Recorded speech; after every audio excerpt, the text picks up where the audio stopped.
예수님의 선제성. 아버지와 창세전에 내가 아버지와 함께 가졌던 영화로서 지금도 아버지와 함께 나를 영화롭게 하옵소서. 이번 시간에는 예수님의 선제성에 관한 이야기입니다.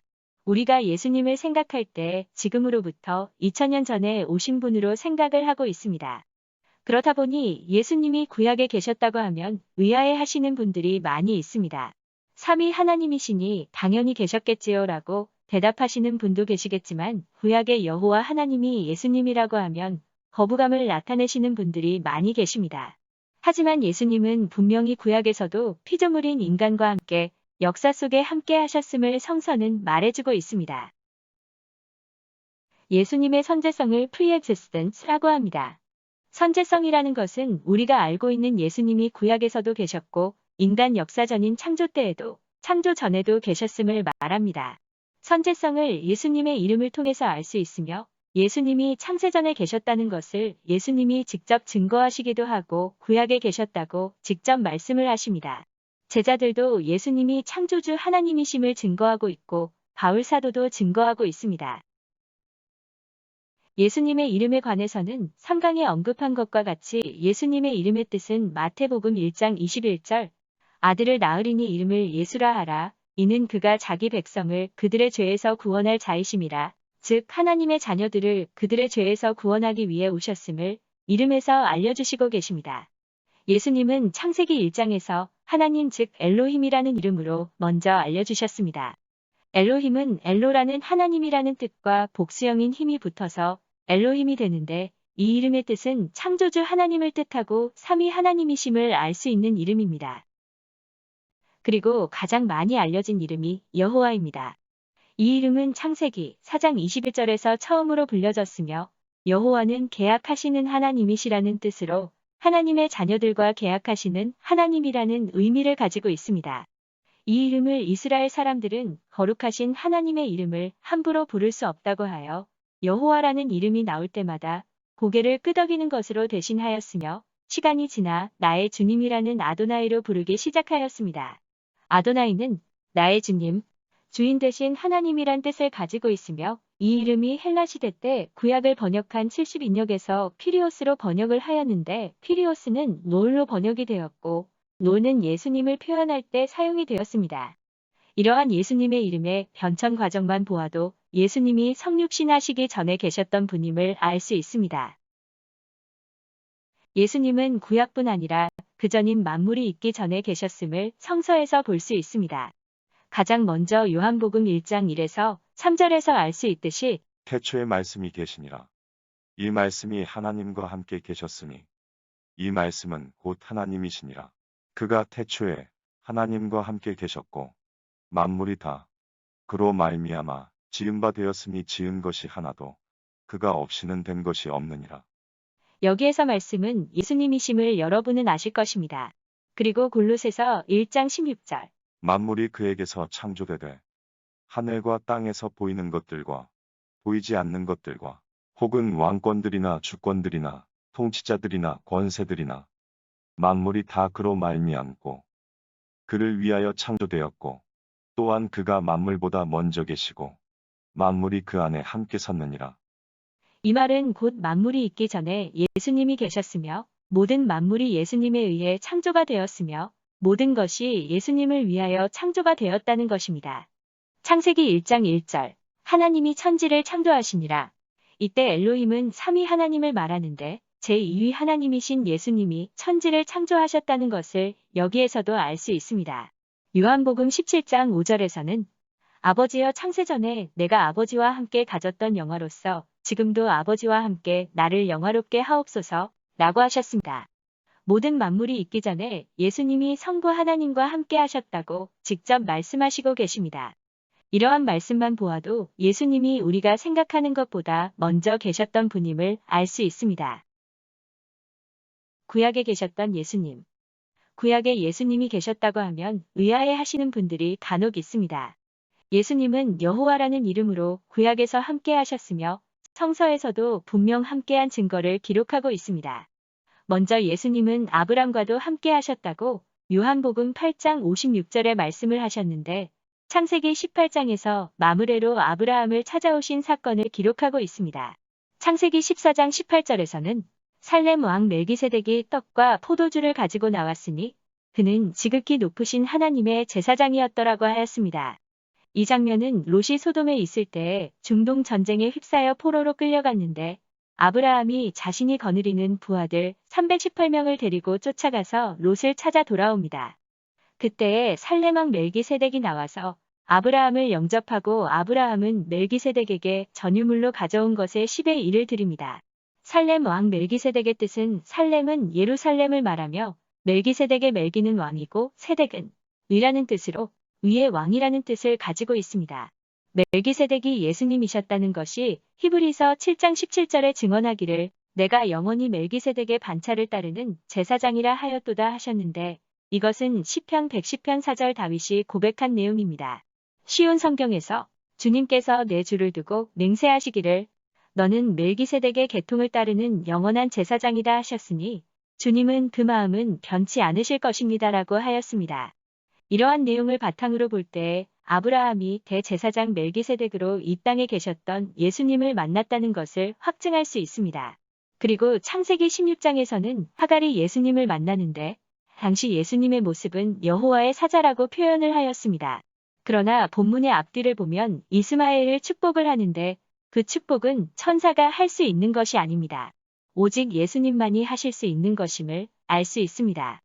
율법의 아버지라 하는 모세도 예수님을 만났는데 히브리서 11장 24에서 26절을 보면 믿음으로 모세는 장성하여 바로의 공주의 아들이라 칭함받기를 거절하고 도리어 하나님의 백성과 함께 고난받기를 잠시 죄악의 낙을 누리는 것보다 더 좋아하고 그리스도를 위하여 받는 수모를 애굽의 모든 보화보다 더 큰 재물로 여겼으니 이는 상 주심을 바라봄이라 하였습니다. 이 말씀은 모세가 믿음을 지킬 수 있었던 이유를 설명하는데 그 이유가 바로 그리스도를 위한 것이라고 히브리서 저자는 밝히고 있습니다. 모세는 출애굽기 3장의 호렙산에서 가시떨기 나무에 불이 붙은 모습의 예수님을 만났으며 출애굽해서 광야를 이동할 때에는 고린도 전서 10장 4절에서는 예수님이 반석으로 함께 하셨다고 증거하고 있습니다.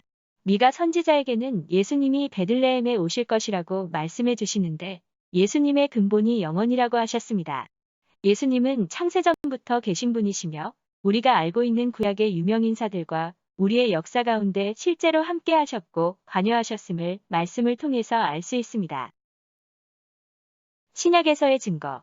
예수님은 요한에게 나는 알파와 오메가라, 처음과 마지막이요 시작과 마침이라고 하셨습니다. 예수님이 오시기 전에 예수님 오심을 예비하는 선지자를 보내시겠다고 말라기 선지자에게 말씀을 하셨습니다. 보라 여호와의 크고 두려운 날이 이르기 전에 내가 선지자 엘리야를 너희에게 보내리니 그 엘리야가 세례 요한이라고 마태복음 17장 10에서 11절에 말씀을 하십니다.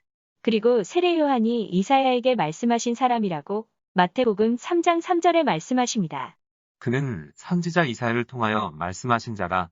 일러스되 광야에 외치는 자의 소리가 있어 이르되 너희는 주의 길을 준비하라. 그가 오실 길을 곧게 하라 하였느니라. 이렇게 세례 요한은 예수님이 오실 길을 준비하기 위해 예비된 사람이었습니다. 이 세례 요한이 예수님에 대하여 증거하기를 요한복음 1장 15절. 요한이 그에 대하여 증언하여 외쳐 이르되 내가 전에 말하기를 내 뒤에 오시는 이가 나보다 앞선 것은 나보다 먼저 계심이라 한 것이 이 사람을 가리킴이라 하니라. 분명 세례 요한은 예수님보다 6개월 빨리 태어났습니다.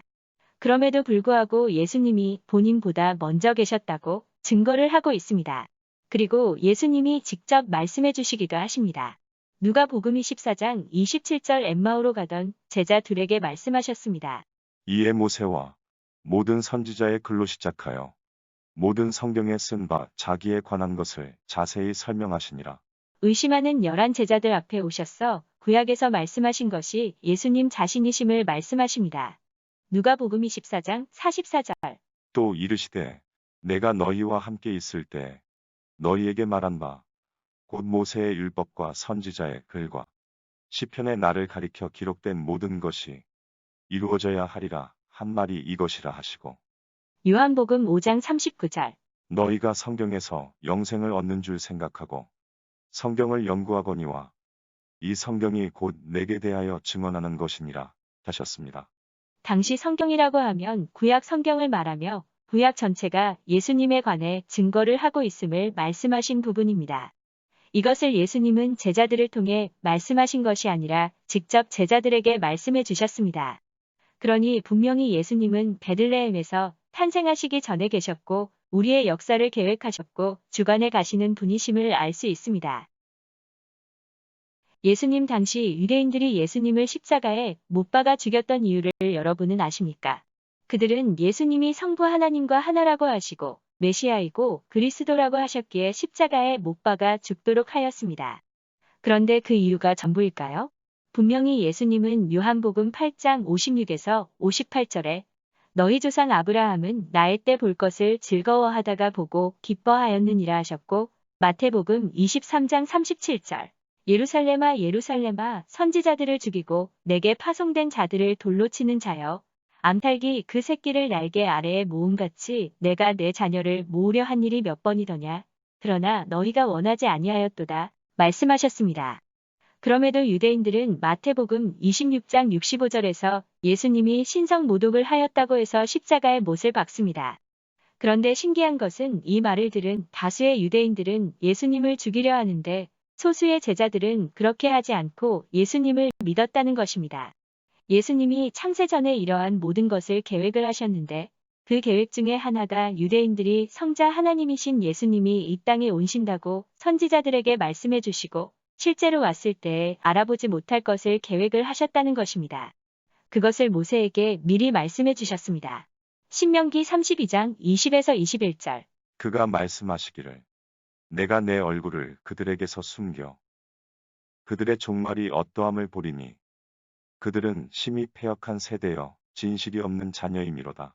그들이 하나님이 아닌 것으로 내 질투를 일으키며 허무한 것으로 내 진노를 일으켰으니 나도 백성이 아닌 자로 그들에게 시기가 나게 하며 어리석은 민족으로 그들의 분노를 일으키리로다. 이사야 선지자에게 이사야서 6장 9절 여호와께서 이르시되 가서 이 백성에게 이르기를 너희가 듣기는 들어도 깨닫지 못할 것이요 보기는 보아도 알지 못하리라. 이렇게 깨닫지 못하게 하셨는데 그것은 이스라엘에 대한 예수님의 진노라고 할 수도 있습니다. 시편 69편 24에서 25절 호세아 3장 4에서 5절 이사야 16장 9절을 보면 예수님의 진노를 느낄 수 있습니다. 신약에서는 예수님이 직접 말씀하시기를 마태복음 13장 13에서 14절 이사야의 예언이 그들에게 이루어졌으니 일렀을 때 너희가 듣기는 들어도 깨닫지 못할 것이요 보기는 보아도 알지 못하리라. 이 백성들의 마음이 완악하여져서 그 귀는 듣기에 둔하고 눈은 감았으니 이는 눈으로 보고 귀로 듣고 마음으로 깨달아 돌이켜 내게 고침을 받을까 두려워함이라 하였느니라.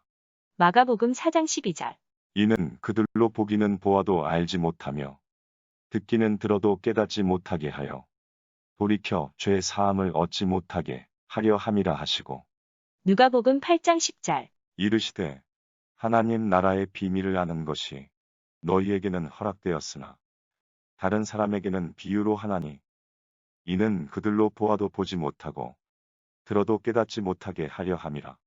요한복음 12장 39에서 40절 그들이 능히 믿지 못한 것은 이 때문이니 곧 이사야가 다시 일렀으되 그들의 눈을 멀게 하시고 그들의 마음을 완고하게 하셨으니 이는 그들로 하여금 눈으로 보고 마음으로 깨닫고 돌이켜 내게 고침을 받지 못하게 하려 함이라. 이렇게 말씀하셨습니다. 바울 사도도 이 부분을 증거하고 있습니다. 사도행전 28장 25에서 27절 서로 맞지 아니하여 흩어질 때에 바울이 한 말로 이르되 성령이 선지자 이사야를 통하여 너희 조상들에게 말씀하신 것이 옳도다. 일렀으되 이 백성에게 가서 말하기를 너희가 듣기는 들어도 도무지 깨닫지 못하며 보기는 보아도 도무지 알지 못하는도다. 이 백성들의 마음이 우둔하여져서 그 귀로는 둔하게 듣고 그 눈은 감았으니 이는 눈으로 보고 귀로 듣고 마음으로 깨달아 돌아오면 내가 고쳐줄까 함이라 하였으니 로마서 11장 8에서 10절 기록된 바 하나님이 오늘까지 그들에게 혼미한 심령과 보지 못할 눈과 듣지 못할 귀를 주셨다 함과 같으니라. 또 다윗이 이르되 그들의 밥상이 올무와 덕과 거치는 것과 보응이 되게 하시옵고 그들의 눈은 흐려보지 못하고 그들의 등은 항상 굽게 하옵소서 하였느니라. 이제 예수님의 계획하심을 조금 아시겠습니까? 로마서에서 바울은 분명히 밝히고 있습니다. 로마서 16장 25에서 26절. 나의 복음과 예수 그리스도를 전파함은 영세 전부터 감추어졌다가 이제는 나타내신 바 되었으며 영원하신 하나님의 명을 따라 선지자들의 글로 말미암아 모든 민족이 믿어 순종하게 하시려고 알게 하신 바 그 신비의 계시를 따라 된 것이니 즉 창세전에 감추어졌던 것이 바울의 때에 예수님이 나타내신 것이라는 말입니다. 이것을 고린도전서 2장 7절, 에베소서 1장 3에서 14절, 골로새서 1장 16절, 베드로전서 1장 19에서 20절, 디모데후서 1장 9절에서 증거하고 있습니다. 예수님은 참 하나님이십니다. 그리고 영원 전에 계신 분이시며 구약에서도 신약에서도 지금도 앞으로도 영원히 계시는 분이십니다. 성서를 기록하게 하신 것도 예수님이시며 그 성서의 내용도 예수님이십니다. 우리는 지금까지 성서에서 무엇을 찾고 있었습니까? 다시 돌아보는 시간이 되었으면 합니다. 이스라엘의 왕인 여호와, 이스라엘의 구원자인 만군의 여호와가 이같이 말하노라. 나는 처음이요 나는 마지막이라. 나 외에 다른 신이 없느니라.